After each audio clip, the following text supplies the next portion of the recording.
Thuolo machielo kendo nyako Ramogi marwaki ni machiegni mar yudo weche manyien mag Oimore odiechieng' mar tich adek okalo e Ramogi TV. Ma en thuolo ma koro wadane wayudo weche manyien kaachiel kod twak marwa nyako Ramogi. Twak mana singo ni saa achiel mar odhiambo chakoro mae sane. Omiyo kumoro amora ma intie ywari machiegni mondo ibed kodwa chakruok nyaka giko mar weche manyien mag Oimore.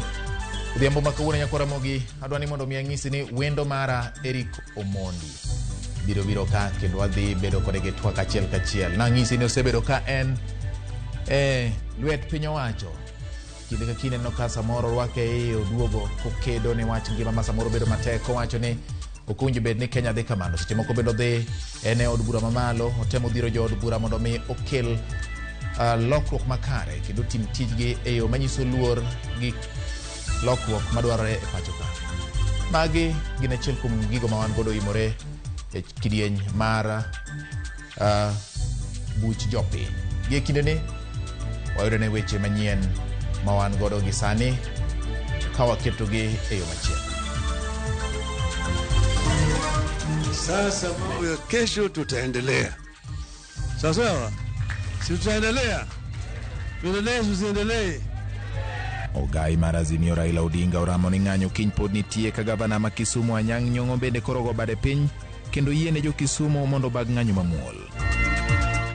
Kendo kaka ndik manong'ere daher mondo mi en kaachiel kod senator ma Kisumu Tom Jenda atis gidonje mar mondo mi gine kaka ginyalo konya mako garama no mondo anwa kaka nyalo tero nyathina. Anyuola mar rawera mane onegi ng'anyo manotimore chieng' wuok tich e boma ma Kisumu koro kwayo kony mar ike dalagi Alego e kaunti ma Siaya. Women of integrity is what we are honoring today. The question therefore to us who are leaders today, what will people talk about us? Mosenindo mama Grace Akech Onyango oywagi kaka miyo mane jahera kendo mohero dongruok e alama notimne ringre mare e boma ma Kisumu.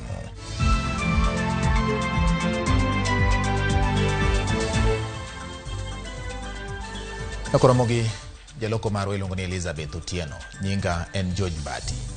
Inyalo tudori kodwa e nambari 36000 mana namba marwa mar ote machuok kata e Facebook mar Ramogi TV Kenya, YouTube kaachiel kod Twitter handle en @Ramogi TV KE. Bende inyalo luwo wechegi kokalo e Facebook page mara wuon George Bati Daddy Cool ka idhi kendo ifollow George Bati Daddy Cool nyako Ramogi machiegni. Kweth mar Azimio la Umoja One Kenya oramo ni onge dok chien e bago ng'anyo masundo piny owacho mar Kenya Kwanza. Kotelnegi kod ogai mar Raila Odinga, jotelogo ne owacho ni obila ok bi bwogogi ka gikwayo johera magi mondo mi kiny owuog oko mar bago ng'anyo mamuol. Eric Owenga nigi ler mar wachni. Romo mane obagi gi jodak ma Kibra kama oting'o ganda jo-Wanubi, jo-Kristo gi jo-Hala tok tulo muoche ka dagno wuok tich mogotieno. Masira mabende noweyo ka oganda bura yudo lal tok ng'anyo machieng'no. Kwayo ne en mar dak gi kwe kaka oganda. Watu wetu askari watu walikuwa compromised kwa sababu pale DC tuko na GSU na tuko na police station ambayo ilijengwa na pesa ya umma na hawa kuweza kurespond kuweza kuenda kuchunga mali na vile vile wale wetu waliumizwa. Lazima tusikizane hapa, tumeishi pamoja Wanubi na wale wenzetu wa Jaluo na wengine wa Kikuyu, tumeishi pamoja Kibra, hatujakuwa na shida kama hili. Na lazima tukitoka hapa tutoke kama mandugu na madada. Lazima tuwashukuru na lazima tuangalie na macho mingi. Wamesema hapa vile ilivyo na unaona mmekuwa pia wanyenyekevu. Na mzee naye amekuja hapa akasema kule kulikuwa mahali pa Wanubi. Lazima tupate suluhisho. Odinga kata kamano no kawo thuolono mar chung' kar tiende e wach mar ng'anyo ka olero ni onge dok chien chopo dwachgi kama oting'o sundo piny owacho mondo dwok piny nengo ngima. Tusiporekebisha yale ambayo yalifanyika mwaka jana, hata mwaka 2027 utarudia yale namna hiyo. Kutakuwa na haja gani Bwana Kalonzo kusimama au Wajakoya au Martha au Eugene au mtu yote kusimama kama hakuna uwezekano ya wao kushinda? Hata ukishinda wanatangaza mtu mwingine bandia. Mambo ya bei ya unga na bidhaa zote ambayo bei imeenda juu, tuna haki sisi kwenda kuambia serikali washukishe hiyo bei ya unga ili Wakenya wawe na chakula cha kutosha. Jatelo nonose jatend piny William Ruto kumloko toke ne midhiero ma jo Kenya kalo gia sani ka ogeto mana ywayo machiegni pinje jowagunda. Hawa nchi zingine ambao wanasema ni demokrasia, hawa yote wakati huu wameangalia pande lingine. Kwao haiwezi kufanyika, lakini hapa wanasema ni sawa sawa. Tumewaambia hawa nchi zingine waacheni wa Kenya wasuluhishe mambo yao kama wa Kenya. Kwa hivyo hakuna haja ya Bwana Ruto kwenda kule Ujerumani kuongea juu ya mambo ya Raila sio nini hapa. Tuongee hapa Kenya. Fungua sava. Eromono mabende no yore ginyangile mamoko mag Azimio la Umoja One Kenya Alliance kaka Kalonzo Musyoka, Martha Karua, Jeremiah Kioni e kind mamoko. Odinga no kutumusuo gi jotelo mamoko mane oyier e bwo kweth mar Azimio makoro sani ogwenyore kode e paro kendo tiyo machiegni jatend piny William Ruto. Kwa hivyo tuambie Bwana Ruto hapana, wacha hii mambo ya kununua wabunge hapa kama nini, kama kondoo au mbuzi kwa mnada. Kama unataka wabunge wengi, wacha warudi kwa wananchi. Kalure kod kaka obila ne orakre gi jong'anyo chieng' wuok tich, Azimio nobedo kod ote makende ne ogai mar obila mathur ka Jafet Koome ahinya to ing'anyo makiny. Mambo ya kesho tutaendelea. Sawa? Si tutaendelea. Tuendelee. Haki haitapatikana kama hatutasukuma hii serikali. Na ndio sababu kesho we are confirming ya kwamba our demonstrations are on. IG Koome will serve you with a notice and will serve you with no further notices beyond tomorrow. Bang' romo gi jotelo ma Kibra, Odinga gi Lange bang'e nobedo gi romo gi jotend din jokopere mar podo wach ewi kaka piny Kenya dhi. So tumekuwa na muda mzuri wa kuzungumza, tumejaribu pia kuelewa Mkenya wanavyoumia na pia changamoto ni nyingi, lakini tusiende zaidi tujiumize.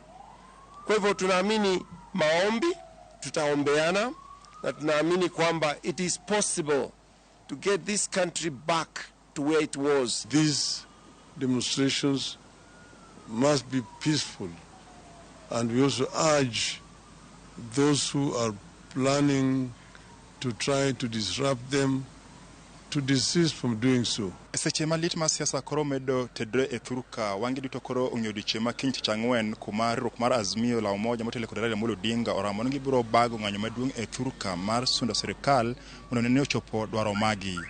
Eric Owenga, Ramogi TV, Upper Hill, Nairobi County. Gavana mar kaunti ma Kisumu Ngiri Anyang' Nyong'o go bade piny kendo yiene johera mag Azimio mani alwora mar Kisumu mondo kiny otim ng'anyo kaka ne osechan. Kata kamano Nyong'o kwayo jopiny mondo mi orit kwe kendo konyo bila e ng'udho oko jomaundu ma osiko duodore kod jong'anyo ka giketho mwandu mag jomoko. Nyong'o lero ni ochopo e paro mar chiwo thuolo ne ng'anyo tok twak kod jokanyo mopogore opogore. Millicent Adhiambo nigi ler mar wachno. Bang' twak kod jokanyo, Gavana ma Kisumu Ngiri Anyang' Nyong'o ogoyo bade piny kendo yiene johera mag Azimio mawuok Kisumu mondo tim ng'anyo mamuol. Mondo anyis jopiny ni kiny watimo maandamano kaka nyicho timo wuok tich. Nikech kata nawacho gokinyi ni mondo wawe matin. Nyong'o omedo kwayo jopiny mondo kik chwal maundu e ng'anyo mag Azimio. Wang'e ni jomoko osekel ka kendo kata wuok tich ne gintie. Jomoko kel ni mondo keth gik moko. Koro wasewinjre kaka jogi biro mako, kaka biro neno kaka jogo keth gik moko. Nyong'o odok chien bang' twak kod jokanyo tich adek godhiambo. Lakini kwaseloso odiochieng' mangima gi jowa to gi jotelo magwa, waneno ni warita misipo dwadhi nyime. Omiyo ka en jatelo to nyaka iwinj jopiny. There was an announcement today by the governor of Kisumu about the demonstrations in Kisumu. We have talked with him, and he has actually asked us to announce that there will be demonstrations in Kisumu tomorrow, just like there will be in the rest of the country. We want these demonstrations to be peaceful. Motelo ne otene, Gavana Nyong'o nokumo ng'anyo mag Azimio One Kenya Alliance e alwora ma Kisumu. Nyong'o olero ni johera mag Azimio mawuok Kisumu sani ne biro riwore kod jong'anyo mamoko e boma ma Nairobi e ng'anyo mabiro. E yo bokeno, Gavana Nyong'o oko ni Kisumu okosedong chien e riwruok kod Azimio e ng'anyo duto mosetimore mar kedo kod pek mar ngima kod yango adier e wi yiero mokalo ka olero ni pod gine kedo. Nyong'o okwayo jo Kisumu mondo bede ondamo manyime mar tiyo kanyakla kod apisas mag arita e neno ni alwora ma Kisumu onyayo kwe. Bende otielo ni okang' makamano ochopoe bang' bedo kod lalruok kod kamiti mare kaachiel kod mar riwruok mar Azimio. Kaluwore kod wachno, paro mopogore opogore mag jodak ma Kisumu bende nomienjo kod ichwang' e yo machalo kamae ka gikone Nyong'o oke mane oluongo ng'anyo pacho ka. Wan wafuasi wa baba nikech kata Nyong'o no onge baba dine ok wang'eye through baba. Koro an kaka kora an auso chiro mbero. Ng'anyo nyaka wadhi nikech mano right marwa. It's our problem as Kisumu people being solved so that the mass demonstration should be called off. If whatever caused the demonstration has not been tackled, then what next? Our governor, we are going to protest. Nie ne pokulungo mandamano mantie Kenya mzima en mar baba ok dang ti mandamano Kisumu Nairobi to wanjo Kisumu waling mok watime nade yien ochalo ng'ama ng'olo tie yien mondo yien otwo. Gavana ma Nairobi Johnson Sakaja to odwoko Gavana Nyong'o ni okobiyie mondo jogo mawuok Kisumu otim ng'anyo e kaunti ma Nairobi. E milome mare Sakaja okono Nyong'o ni kaka yor siro loch gwenge otim ng'anyo e kaunti ne ma Kisumu maonge ng'anyo ma itero Nairobi. Magi biro kaluwore ni e ng'anyo duto ariyo mosekalo mwandu jopiny nokethi kendo yore ohala kod somo bende ne ochung'. Ngima ji ariyo bende oselal e kaunti ma Kisumu ka ochiel gi kod magina e ng'anyo go. Millicent Adhiambo, Ramogi TV, Kisumu County. Jalup jatend piny Kenya Rigathi Gachagua wacho ni piny owacho ikore mar rito mwandu jopiny e kinde mag ng'anyo mag Azimio la Umoja madhi nyime pacho ka. Jatelo no omedo wacho ni piny owacho mar jatend piny Kenya William Ruto ok bi bedo e winjruok moro amora kod kweth maketo piny owacho tesre. Ne owacho magi kinde manoyawo nyasi karo yuore nyasi mar chiwo bas ne sikund sekondar ma Kangosho manitiere kaunti ma Nyeri. Kama kaka Gachagua noloso asingo ne jo Kenya duto mondo kiny giyaw kuonde mag ohelni magi kendo wabiro chiwo arita. Wasingo chiwo arita ne mwandu mag jomomeo gi joma ochando kanyakla. Jogo ma omeo bende nyaka koro chiw arita kendo luor mwandu joma ochando. Ng'ata machano ketho mwandu ong'e ni wabiro chiwo arita mong'ith. I want to assure the people of Kenya that tomorrow Kenyans should go to work and open their businesses. The government has made elaborate and adequate arrangements to protect life and property. The government has a constitutional mandate to protect life and property of the rich and the powerful. Equally, the same government has an obligation to protect the life and property of ordinary Kenyans, property being destroyed at the instigation of the rich and the powerful.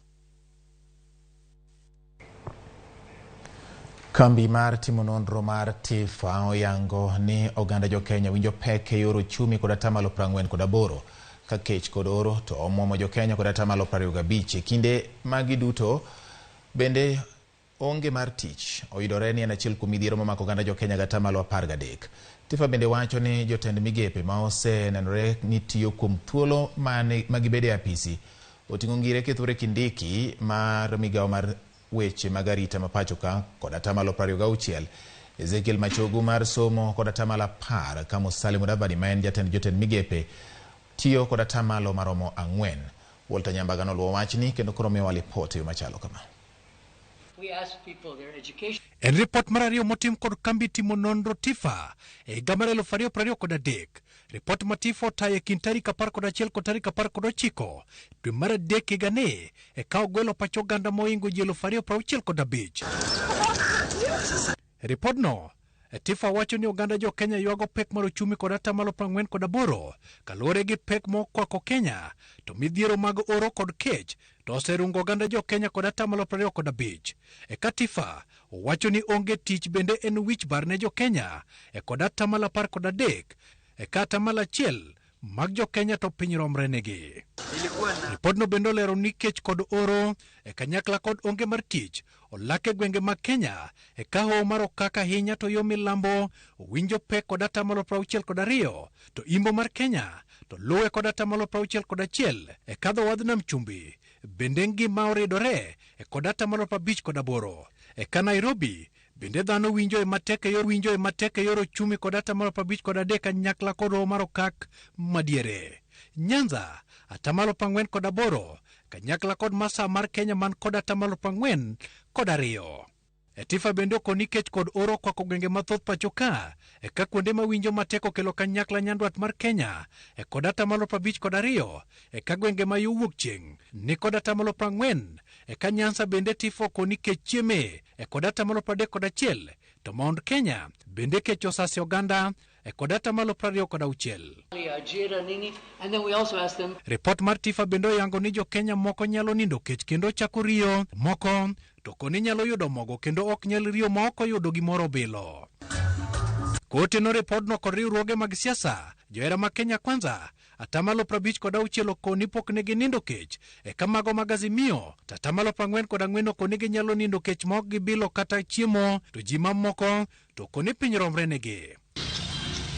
Ripodno bende oyango ni jotend migepe mane ong'ala manyime chwalo tije apisi okelo kanyakla jatend migawo mar arita kwe Profesa Kithure Kindiki man kod atamalo 26 ka iluwe kod jatend migawo mar somo Ezekiel Machogu man kod atamalo 10 e ka namba 3 okaw kod jotend migepe Musalia Mudavadi man kod atamalo 4 e ka jatend migawo mar tuke Babu na Mwamba kod nyawadgi mar pur kod pith Mithika Linturi duto ni kod atamalo 3 Eliudo Walo mar tudruok Aden Duale mar migawo mar lweny kanyakla kod Kichumba Murkomen mar puothe kod apida to kod Moses Kuria mar ohala duto ni kod atamalo 2. Walter Nyambaga, Ramogi TV.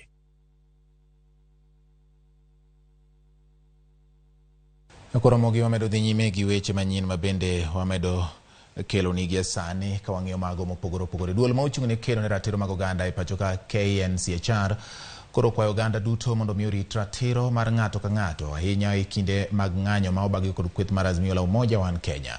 KNCHR ojiwo duondgi kendo gimakore kod girube kata riwruoge mamoko e kwedo chocho ratich jofwambo kod joma ng'anyo ma oseneno nyaka ne ng'anyo chakre pacho ka. Riwruok mar okinde kod jong'ad bura e piny mangima International Commission of Jurists wacho ni ponono ji ok otang' to akwede kod ng'anyo masani dhi nyime pacho ka nyalo biro duoko piny Kenya kama e gima notimore e kinde tulo mag 2007. Simfrus Okinda miyo ler mar wachni.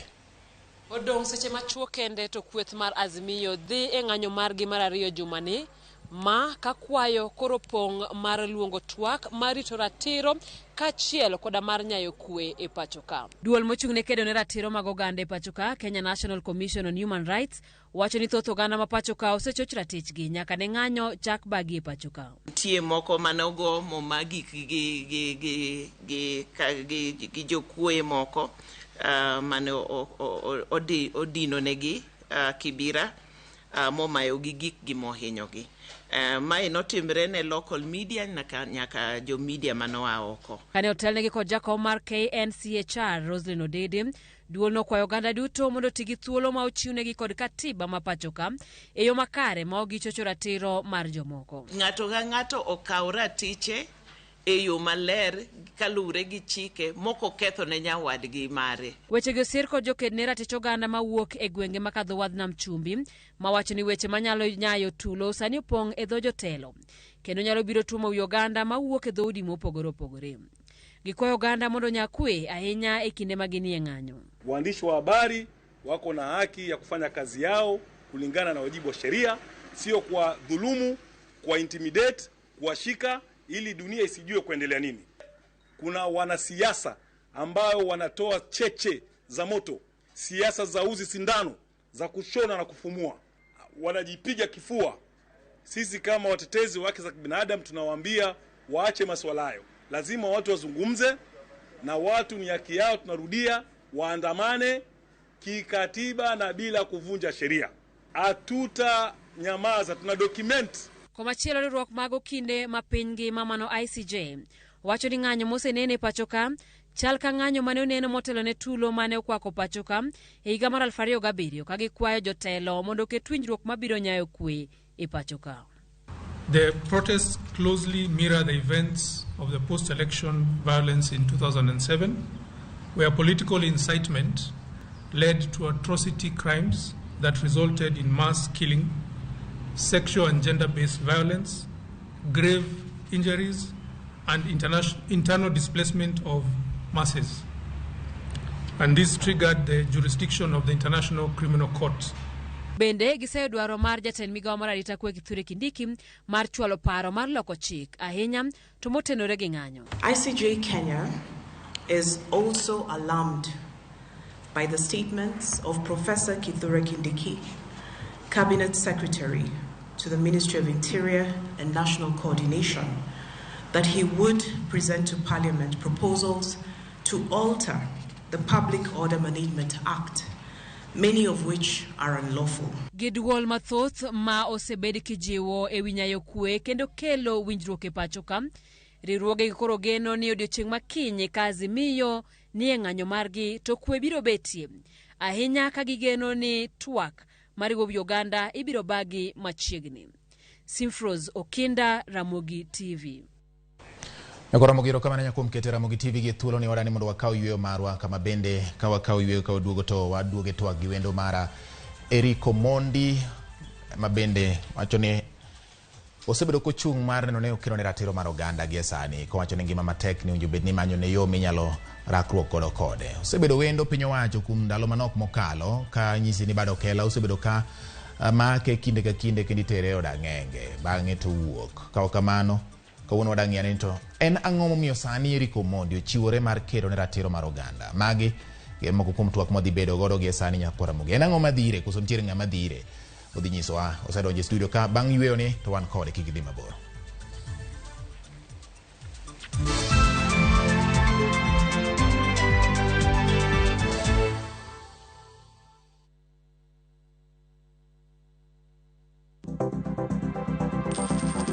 Inyalo goyo kwan kod omenda ma aching' kata ma ikete bahasha ka isiko itiyo kod omenda mohingo kaka onego itigo. Tema ne keto e bahasha omenda ma idwaro tiyogo kama moko to ikung kata ikan.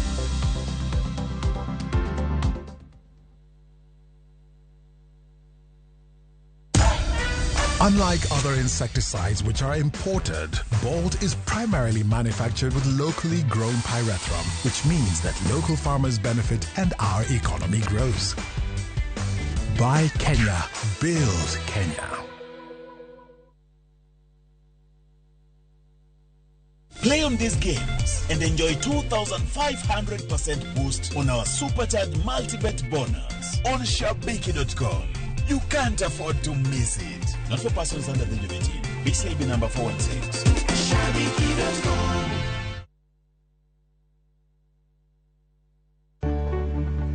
Duondgi osethir kendo ok winj motegno. E Ramogi TV, wating'o duondgi. Wabedo gi twak gi nyionagi mung'eyo kendo yango mapok ung'eyo. Tijegi, lony margi, kanyakla kod ngima gi duto, wamenyo ni kendo wakelo ni e chenro mar mine wacho. Sane nyalo dok dala ni koro na divorce na dhi dala. Okadogi. Sani koro okan mana politician. Koro anje tich. Kamano bende, wamenyo ni miyo motimo maber juma ka juma, kaka Phoebe Asio, Charity Ngilu, Jael Mbogo, Wamboi Otieno, Mudhoni Wakirima, e kind mamoko e chenro mar miyo mar juma. Inyalo bedo miyo manigi sigana mapoko meny, kikibajigoi, tudi koda Jaelieta, ngeso ka ngeso, Sadeko Otieno, e mine wacho.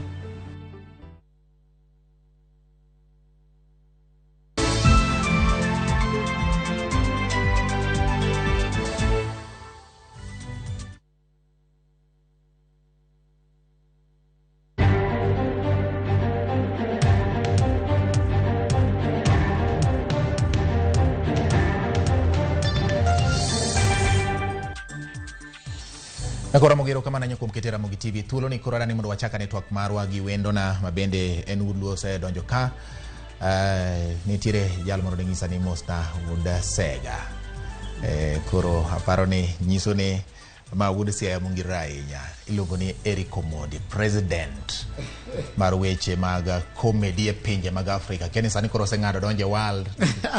Machiegni Eric. Erokamano ahinya wadwa. Yes. Amor kachopo ka. Erokamano. Erokamano kuom luonga wadwa. Eriko, anno ka keni gimidhire simu no chal gi gima wawuoye ni.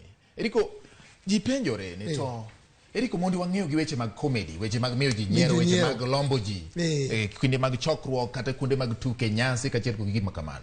To wang' ni Eriko mondi udwa bedo mang'eny ahinya e ndara. E ndara. Odhuro e ndara. Mara ni Eriko mondi otwere gi nyororo. E dhood bura. Mara ni Eriko mondi odhi oting'o mogo. Ang'o matimore? Piny rach. To piny ok ber. To ji hinyore ahinya. To ok en sa nyiero. Nitie sa liel to nitie sa liel. Wan gi liel. Ji hinyore to ji nindo kech. Gik ma basic kaka ot ma ji dake, udi ji olori. To sama wuothe ndara to ji gona mbaka gi. Eri konya gi sling. Chopo kuma koro ing'ena naonge shida ka ng'ato ng'isa ni bwana konya gi sling 100 anyiewe kata wanyanya. Nyithindo gi kinidi kech. Yes. Mano kawaida. To sama mama gocho na to ng'isa ni konya gi sling 100 kech koro chopo kar wich kuot. Nyithindo salalo osenindo nini kech. Ndala riyo. Kora ng'eni odhi next level. To an Nyasaye omiya duol. To omiya platform. Tasemiyo ji nyiero bwana for Ignedi. 16. Bwana in kanya. 2 or 3 nini kanya. Nanyiero. Bwana penji. Owadwa. Sani bwana in anchor in the biggest TV station in Eastern Central. Yes. To 2 or 3 nini kanya. 2 or 3 wacha di. Nini primary? 2 or 3 no kapod ane primary. Ni tana mi ji nyiero bwana. Enadie. Churchill dongo ko nyoro mokoda 208. O professional chako 208. 16 years. Oromo. Kati bedo nintie primary, ti woke di high school. You woke high school di college. Sani intie TV. Inyalo do kende primary. Dong macha pattern. Koro nyiero serumo. Sani okwanyeri bwana. It's not a laughing matter. Jo wasunge wacho nongo. It is not a laughing matter. Ji inyore bwana. Magi maini wuone miwacho ni kora weyo weche mag nyiero kando. Omondi. Kinyo toka okibiyudo ng'ato. Onge. Ma oken siasa. I'm not part of any political outfit. Jomoko penjore jomoko paro ni samoro dipono nitiere gimoro midware e siasa kama omiyo kori temo dhiro jogi mondo pod ni e lemo. Ipoto ne ngalemo. I'm the most followed word wa bwana. Kora achak ngiso Nyasaye omiya platform. I have 11 million people here. Maka tweet kama ka Instagram ka or Facebook to nene. Nyasaye omiya duol bwana. I don't need anyone behind me. I don't need any favor from anyone. 16 years gase loso gimanya chamo ginyithinda ka kendo kata gichiega moro. I have everything I need. I don't need to kocho nyaka dhi e parliament. To onge gima kwani ng'ato mondo nini ondus nae. Ana miamo wabiri komondi an kari. Ka make sure no kadi mandamano kata kadi parliament. Ani na maber, ta chiemo maber. Nyaka bed nyaka ti. Lakini sani eji inyore bwana. Stima mineno ni. Obed stima luxury, chiemo luxury, ot, shelter luxury. Kin go to kodi chacha la mudosi. Niki chamo kuon. Aito minister bwana biro bwana e TV. Tongiso wanimbo ndo kikwa cham kuon ni mogonge. Wadake piny mani. That is a staple food. Ijaluo bwana. Wanjoka nyana na kuon ema wang'eyo. Ochela kwa cham kata jo wete wa jo bando. Okinya ngiswa ni ati ka kuka mogonge to chamul nini. Eriki dwa timo nyaka karango. Nyaka mogo dog piny, to nyaka mafuta dog piny, to nyaka stima dog piny, nyaka college fee dog piny, nyaka help wogi. Nikech jogi kono gichungo kinyi mang'ich to $1,800,000 bwana. Gigolo nigi nyego mtoka. To the same day giwacho ni onge help banje tindo. Mamila bwana. To ono digo koko poka chako. To lamnoro Nyasaye. Adwa gonduru every day for 14 days. Ikorini in idwa maki pile adwa ka one fortnight 14 days.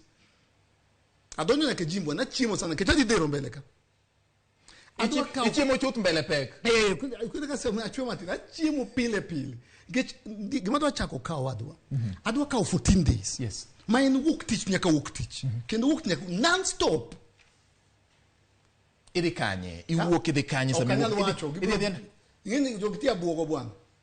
Gitamo baba donjo town ke chingeni baba kiny di mandamana kichi otoria an kodi okangisgi. Iluor ne kiwacho kata ginyalo fwenyo. Chima na wacho na dimio ji mogo donga do gigenga okameji mogo.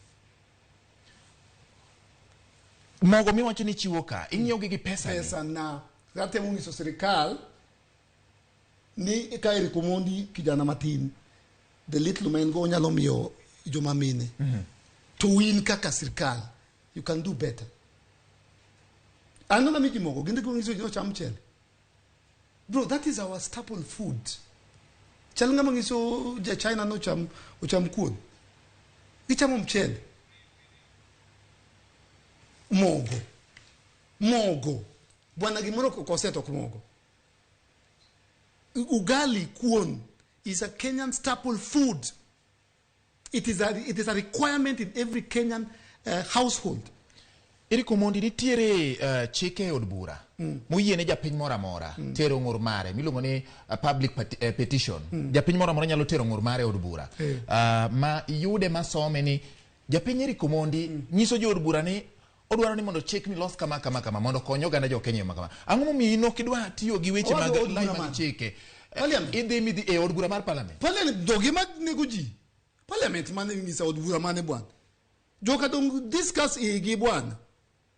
Time bwana wakati window watch politician kata chiel giling thi to jinyore to joma loso to window waneno gi to sano omiyo gi yellow card to kwa tingo red card kama to nyaka gite wang neno gi kwa muofu ko kilost link to neni od bura no yuayo watch to jitho magi ma agent bwana ini nya bet for 4 days ko kichiemo ntie joma bet modho pi bwana strungi to nindo od bura man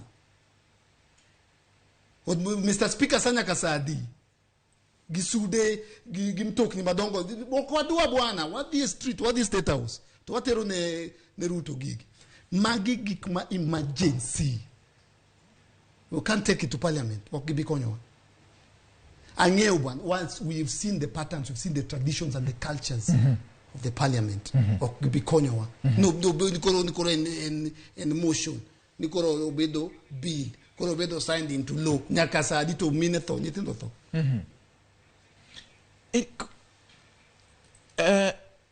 Gini gik mo wege mo goe mbaka gi. Gin gik ma mulo ngima dhano achiel kachiel.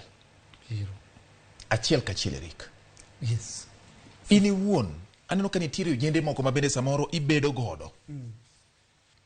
Sama nudhi od bura, manudhi ndara, paya mar Parliament Road, munu bedo kacha. Nitire jomago gilach manolonyore, to gi luyo chamo jogo, nigolo gi kanye. Maka kaka wacho jomago gilach, mako jande, manigi nguvu. Koro ngeni jipenya to dak ke wacho ni kechkaji dak idigi joma kechkaji. Mane penyo manada penyo, yango mo niero jok mungirore ma iwacho ni ago giwecho jo mane gi mas gwende ne wadi lweny bwana nikech ngeni ya in kaka in ginyati donge nyati ni kanga to kwinyo inyalo ngise ni ngama duong ma brom kodi to nyati ni tin inyalo ngise ni gori kode do nyaki defend nyati koro joma kech kayo okodwa kelo gi chieng e die ndara to kech kagi wa fight for gain the weak the voiceless. Korona manyo chuo mako chunga chacha to pale wanto wacho wabiro lweny bwana. Gin gik moko dini kete line mari midwa dhi rakori goro nise wacho ni bech mogo iwacho bech mafuta iwacho weche mag somo mar help gin ang'o gini miketo midwa ni kawuoke ma nikech gigi samoro ok nyadok piny dichiel te samoro moge mokungo dok piny kata mafuta mokungo dok piny gin gik mage mikete ni kawuoke mata dhie aneno ni magi nyaka timre to gin thuolo maromo nade miparo ni gigi dhi timore. Gini duong. Gini te is a journey to elevate poverty, which is a possibility. Ma envision sako wadwa. Government after government. Ngamadonje telo utoendelea. Gini no chako chon. Ojende unge teach. ineno jitagore enena so wacho ni wastope sani kech nitie generations adek nitie generations manogolowa independence 1963 otelo mwalo nyaka 1978 mamoi koro kawe cha mano wa first generation the independence generation freedom fighter generation Kenyatta gini Oginga Odinga Ochinga Neko mano first generation second generation kuma moi kawe ni ineno nyaka sani moi kawe tu tuele mwalo nyaka Kibaki nyaka mi Uhuru nyaka sani that second orumo to Ruto engat mamgiko otim ignia beach kata par kodwaro lakini mane de gitimo last lap generation orumo wadwa kijande machal kodi ma cow leadership get thorn kijande gin what percentage gitone riko madonge dikelo hinyruok donge hinyore bwana sani kwa jichiemo jinigi kech bwana ngama kech kayo onge aibu. That's a Luo proverb. Jacket onge which quote. Jogi kitem juma bwana giwinju wa bwana. There's still time. Apenji jama sama ne musungu biro ka Orlando ne dio no chopo kuma jisare. Ekwa ka pinyi Kenya ka. Chuono di nini bwana. Kata mama wacho. Shall take it by force. Wakwayogi. Lakini kata okune wadi when more anything, but even naturally nature jogi di to ka jali tiko to kijano chak pagre sani ka uono chungni ni temo chweo jende mondo ikre ne telo yuda wadwa to ujende gikre 2027 ang'o miyo omondi chungni ni iko mano jende ne telo mamalo pok waneno kidhi kata mane korwe kuchi wach ni wadwaro ni mondo mudonje telo ma counties gi telo ma MCAs kamano wadwa ni ginyocha MCA ka kijende new generation. You cannot do the same thing and accept different results. From MCA kijende, MP ojende, women rep ojende, president ojana. Ma last lap ma jogi. To kwa donjo new generation with that new thinking. Ma loko pin. Ma 2023 bwana, must we be a third world country? Kwani ondike kamoro nini ochuno ni ondike mumaka scripture moro kata kamoro alone ni African country must be third world. Nejo Rwanda. A new thinking. Jogi think the same. Gite. Thinking the same. Paro machalre kowuok chien kama ne wacho ka jibiro nyaka kama koro ji ochope. Kaka ji ochope no. Eriko paro mane mi paro ni ojende dhi biro kodo kata were gi dhi biro kodo manyien. Ang'o ma idhi tim manyien edwaro mar kelo lokruok mar paro. Mano e kuma koro Eric Otieno wuod Omondi ja Ugenya donje koro. That is where I come in wadwa. To adwa go koko Kenya ka lamna uru. Mane kuma koro donje. Ineno Kenya kantie pesa mathoth. Kenya kantie resources mang'eny. Lakini malo kuche maji chamogi through corruption. Years after years. Pesa mag yude. Sani nongonge help bwana. Kwani kia? Help unge. Ni help ginango. Gin broke. Lakini 8 or 2 million. Tommy. Mudavadi mtoka yao. Ankata Amerika mtoka.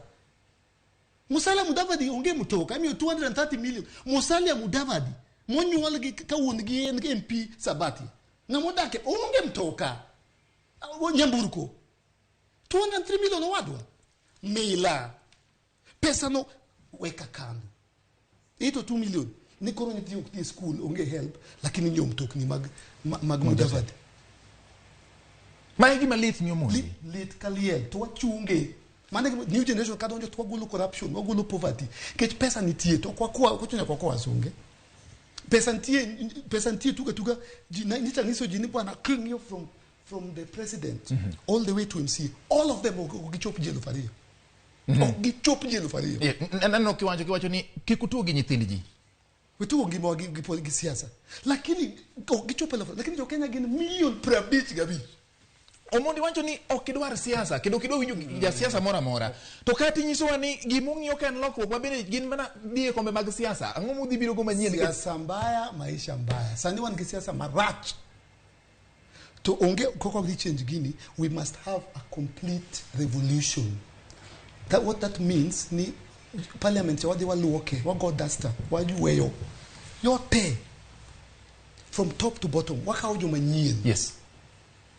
But there are still politicians. Nitiere jok moko matindo ma wantie iwa ka Eriko Mondi nitiere jok moko ma samoro wuotho godo mudhi godo naraka ma ng'at ma oparo ni nyalo onyalo bedo kaka en nie od bura sani koro kodhi osumo paro mar ng'ate dong pod kona gi nyalo mana bedo one gi time one ma 2 or 3 wadwa pange mayom wadwa pange mos jok mo wadwa call upon young people to start thinking ka leaders kawuono kochak gini mwalo kucha to wachako train where's the problem, here's the problem, to where's the change, here's the change.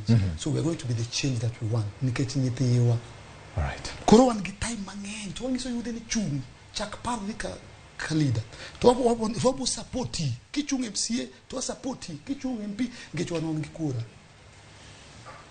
yude mane kura an gi wasom ni ote mokari adek som na ote wad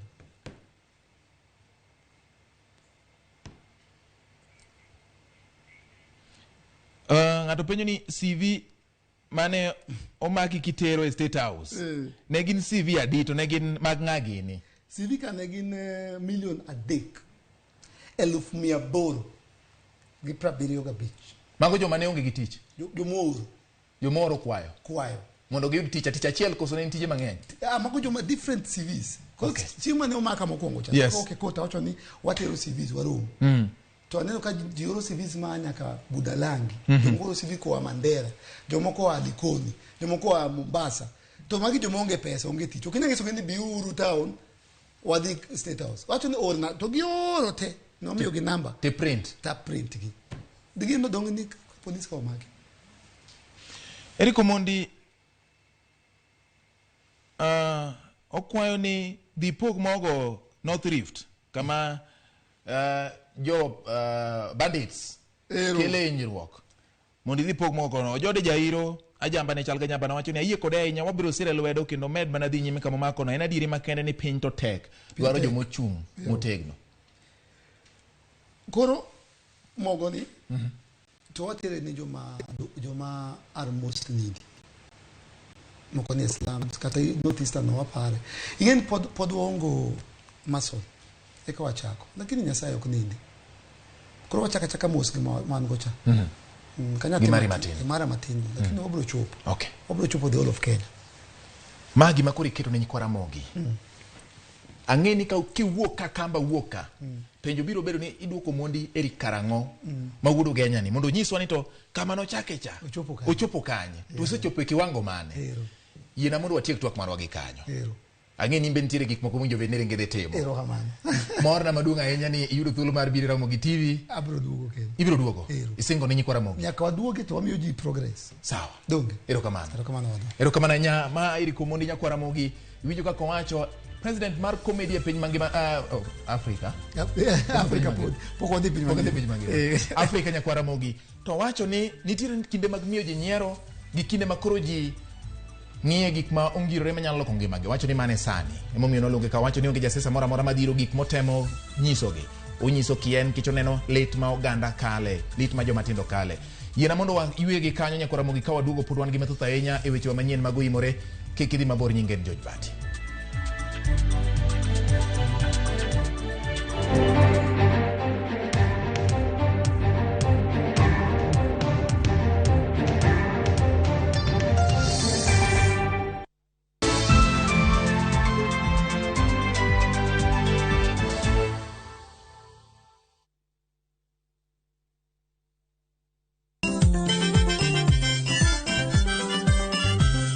Kiyudo gimoro e belni to mano kare yana gikomba gokinyi safaro sa yawo palamino chiena tandora mojonya thumbe ma wakelonu otenore e ndhadhu maggi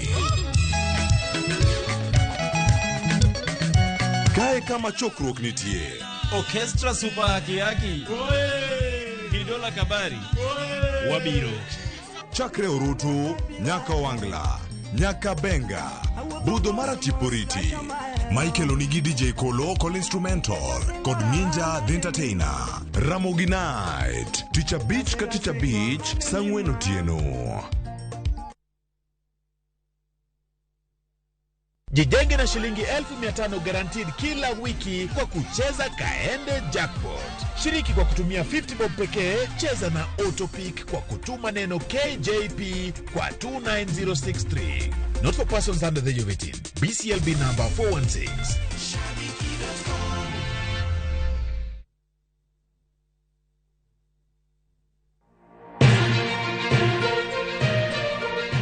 Weche manyien mamulo dhod chunyi maiye gin mago machiegni kodi. Weche thieth, anyuola, ohala to kata rita. Ka otuch to wan kode. Kotimore skunde e gweng'u ne wedeni kata osiepe magi duto wan go. Wan kae mar neno ni ng'eyo gima biro kendo bedo gi ikruok motegno. Onego ing'e gima timore e seche motimore mapiyo piyo, to mae e kama iyude wechego.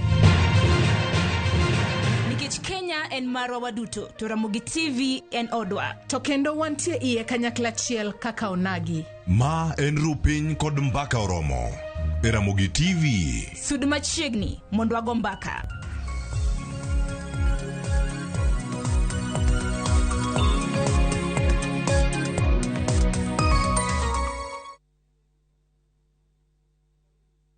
Welcome to cooking competition. You have 15 minutes to finish the challenge. Your time starts now. Wow, mama natumia raha premium ngano. Daddy, unga yako ni gani? Ni unga tu yangu ya ngano. Daddy chapu zako zinakaaje?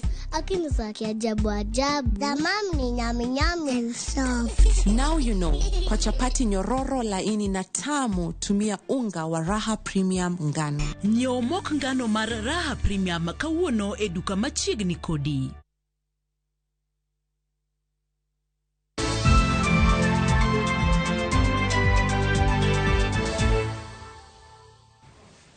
Machiegni kendo nyakora Ramogi bang' wuok e twak mabende nomako ahinya gi sani pod nasingo ni wan gi weche mamoko manyien e odhiambo ni weche manyien mag Oimore. Wadhi nyime. Anyuola mar Joseph Oduor Otieno, jal mane uchiel kod magina e ng'anyo mawuok tich e boma ma Kisumu, koro ywak ni nengo mar iko wuodgi ohewogi. Kaka Judith Omondi leronwa gi kwayo tend kaunti ma Kisumu kotelne kod gavana Anyang' Nyong'o mondo mi mana bende notelo e ng'anyo machieng' wuok tich mondo ochwalie lwete mondo giyud kaka ginyalo kowo wuodgi no. Lit kod kuyo podo kwa anyuola mar Joseph Oduor, jal mane ochiel kod magina e kinde ng'anyo mawuok tich e kaunti ma Kisumu. Ng'amo goche no mosena nango mama to ber ndo peje ni ng'enga na mama ng'amo goche ne ta yema na ng'en mano wuda majo.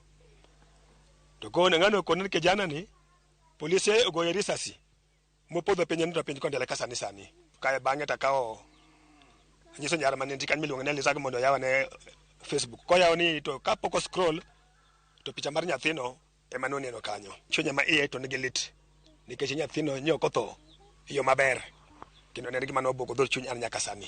Thurwa na bedo gu buok nikech ne en gima ok nang'e ni nyalo timre. Piny no chama kuma chakie gu kuma tiekie. Kaparo kaka sethagra gi nyithindo gi wokitin gi nyako chopo kama koro dadi nyo inege nek mofuwo no.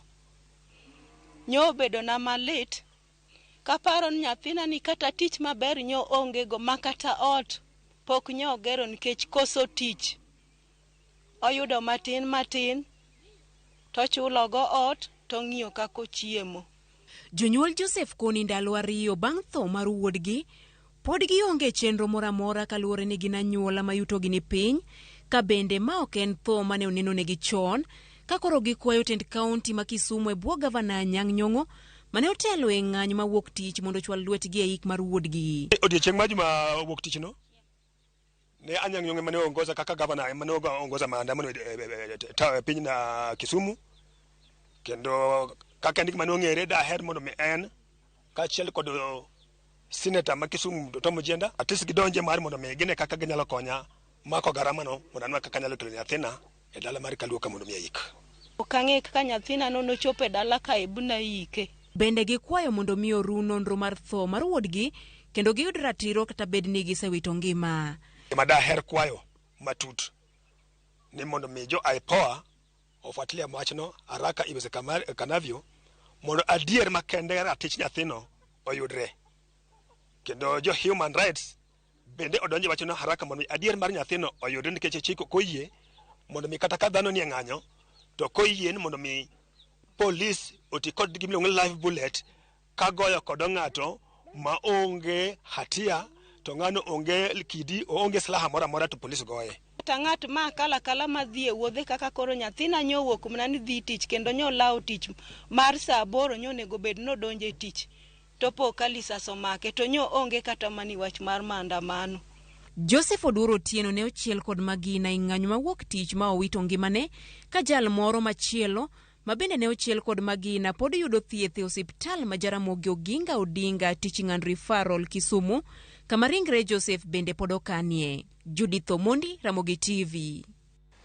Jodolo mawuok e alwora mar Nyanza e bwo mabul mar Nyanza Council of Churches omedo duondgi e jiwo twak e kind jatend piny William Ruto kod ogai mar Azimio Raila Odinga. Jodolo go kwayo twak e kind sirikal kod jotend Azimio kaka yore jiwo kwe.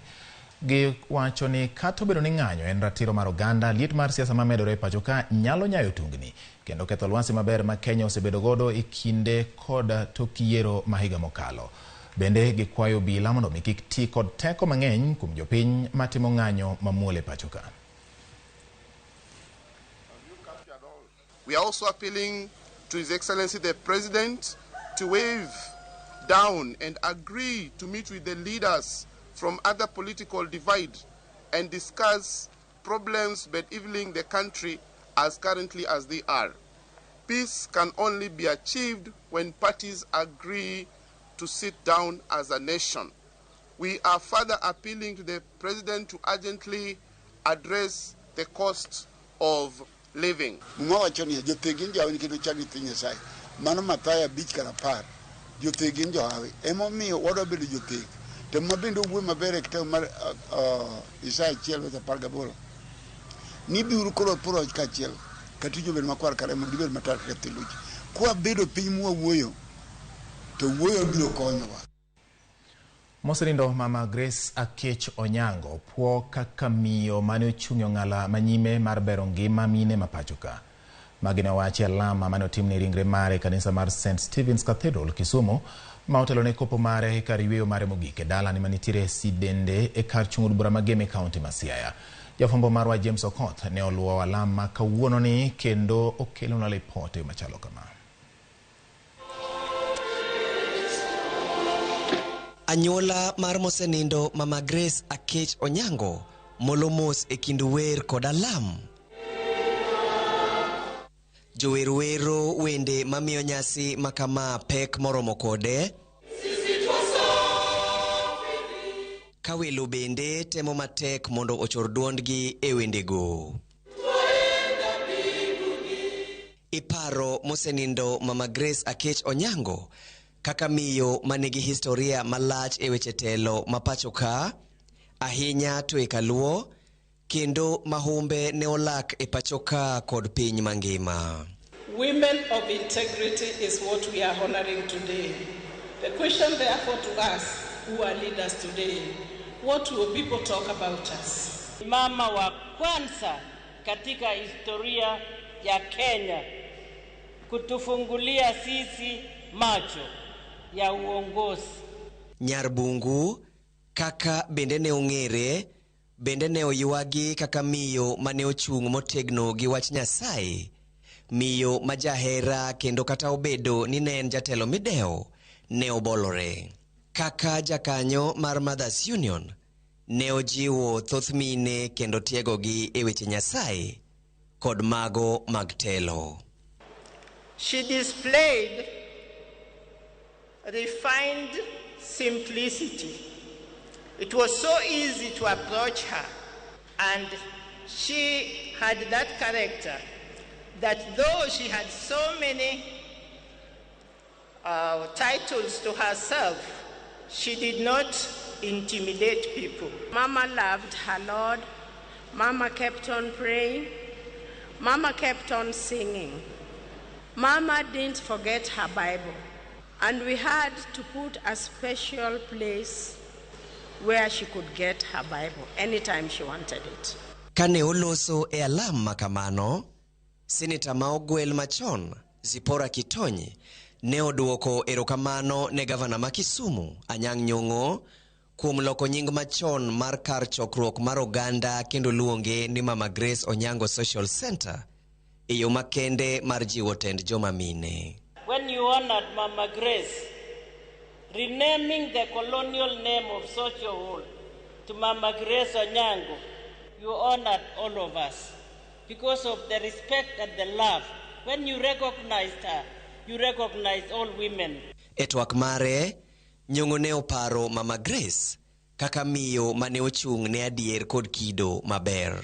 Nyong'o ne osingo ni tend kaunti ma Kisumu dhi chweyo kendo chungo kido mar rapar mare e kar chokruok mar Mama Grace Onyango Social Center mondo tim maber, adiera kod telo mar joma mine obed karapar ne oganda mabiro.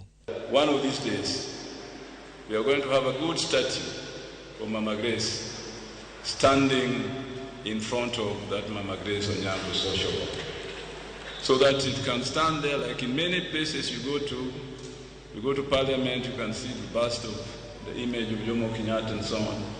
And I think in this city, we must immortalize Mama Grace at that Mama Grace Onyango Social Hall. Ringre mosenindo Mama Grace Onyango ibiro kow e kar yweyo mare ma ogik dalane mayudore Gem, County ma Siaya, chieng' tich abich, tarik 31. James Okoth, Ramogi TV. Jaod bura ma Banisa Kulo Maalim Hassan oik kawuono e kar iko mar Jo-Islam maniti Lang'ata. Jaod bura no wito ngimane okinyi ma kawuono kane oyudo thieth e osiptal ma Aga Khan. Kulo Hassan oyudo masira e kar dak ma South Bibore, Nairobi, kama ne otuome kod apiko ma oyudo hinyruok marach ma okalo. Kulo bende nitie tielo mar ariyo kaka jaod bura ma Banisa kano donjo mokwongo higa mar 2017 kokalo otiko mar Economic Freedom Party kata EFP ka higa mokalo noyiere kendo kokalo e duond bura mar UDM.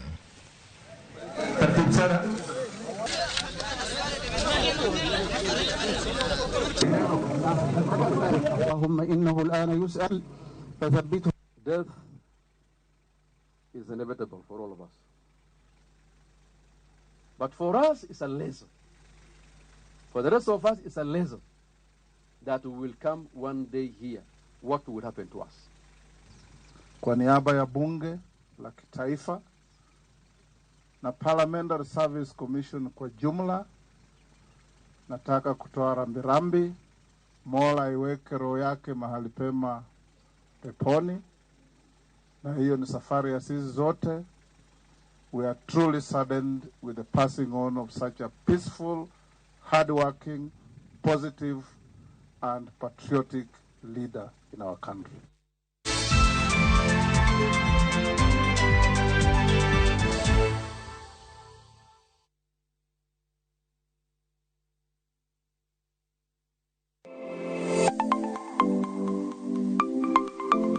Nyakwaromuga juanga, ng'ato ka ng'ato inyuolo kod pok mare makende. Hero mara mar okapu nochakre chon. Nafwenyo ni mae gima hero timo, mae gima lwetega nyalo loso. Ramogi TV koro mi pok mopogore opogore manyalo loko ngimani. Nitie gima iluongo ni giving back to the community. Like higa moanteni asepuonjo ji ariyo no. Parni chenro mar pok opogore Nyakwaromuga juanga biro ni chieng' tich ang'wen ka tich ang'wen. Chakre saa 2 nyaka saa 3 mar okinyi. Kod an Sharon Ong'ao. Kik bai.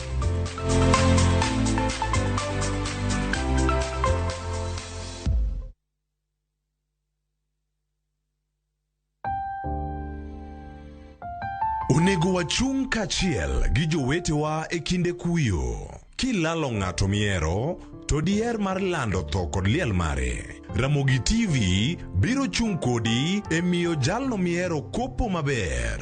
Inyalo gocho e namba 011 09 22 773 kata 0785 40 38 20. Be inyalo oro ote e email obituaries@royalmedia.co.ke.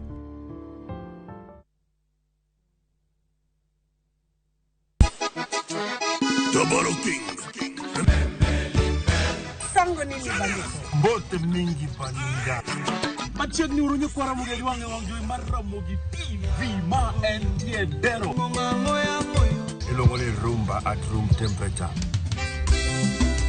Every Saturday nyako Ramogi wange. Inyalo uro request mari. Ote machuoke aria deka uchiel nono. Lunganya boy handsome on the way. Aruji bed at the breakfast. Lungani Stella Brenda. Ochi. Nyinga PDG Papa Vic. Seki mwenda ya motema na weni fidelite.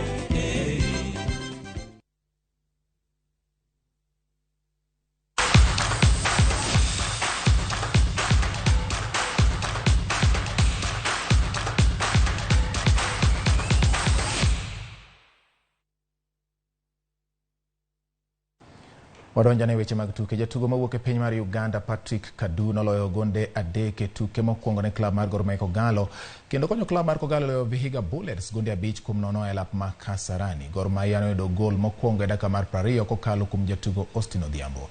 Dakika 4 tok yudo gol mokwongo, Kogalo nomedo gol mar 2 kokalo kuom jatugo Peter Lwasa. Bang' jotugo wuok e yweyo, Kogalo nochako kama ne giweye bang' yudo gol mar 3 kokalo kuom jatugo Patrick Kadu mane otugo tuke mokwongo ne Gor Mahia Kogalo ne omedo gol mar 4 gi mar 5 kaluwore. Loch mar Kogalo keto gi points 6 mbele klab mar Tusker FC manitiere thuolo mar 2.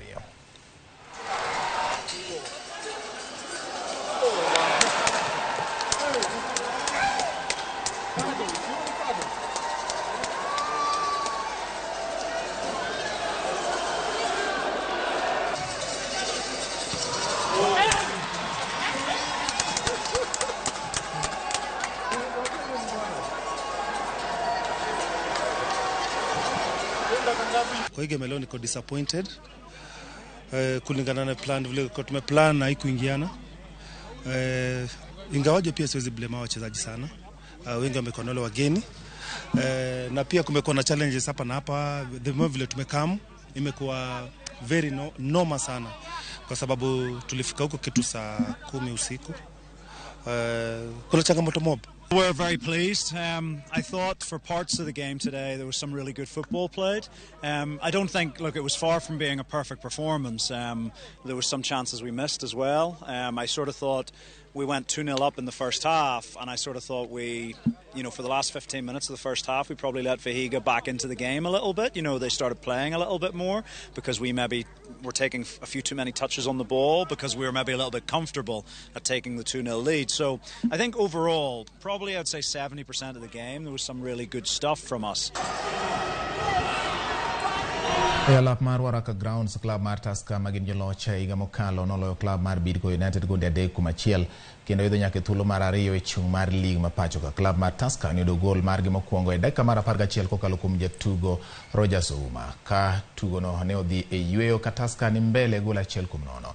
E dakika mar 55 Jabaka Thomas Teka nomedo Tusker gol mar 2 kendo yudo points 3 ka points 3 nodonjo e okapu mar Tusker bang' yudo gol mogik mar 3 e dakika mar 74 kokalo kuom jatugo Siwa Shafan. Bidco noyudo gol mar yweyo pi wang' mana kodong' dakika 12 to tugo rumo kokalo kuom jatugo Peter Nzioki.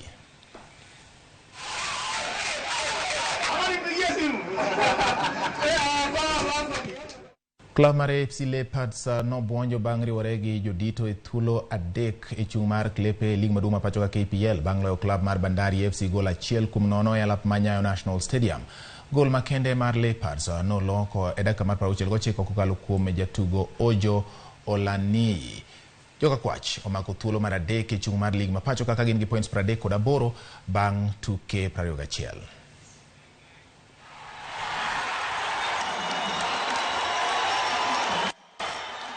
To e alap ma Kasarani Annex Club mar Kariobangi Sharks nobedo gi pek mar yudo points 3 bang' club mar Wazito loyo gonde 2 e tugono mane orumo amodhi gonde 2-2.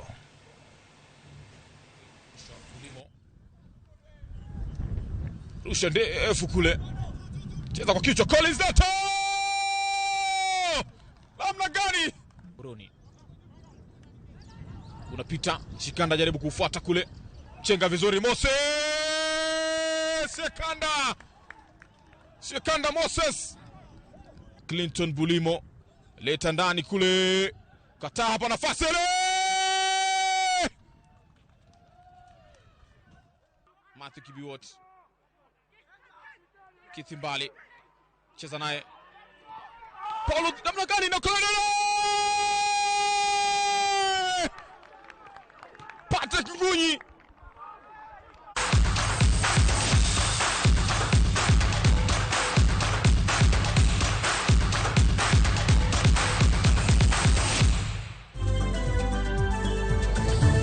Pero kamano nyako Ramogi kuom kete Ramogi TV gi sani koro waloro weche manyien mag Oimore odhiambo ma kawuono e lo Trevor Ombija nyakwar guoko cha pesa nyinga George Bati mano wuodo jongo pith ka pith nyaka yude Mesombara Kisuka nyawadgo Ngeti Ndikoto Diemo winjo mano kaka kelore no Philip japuonj nyiero e agola mar 2 mar weche mar odwa mar weche manyien ka kata kamano kamane kaka en nyakwar Matengo kanitiere Migori ka wacho nikech kayo ji maleta ahinya ero kamana ahinya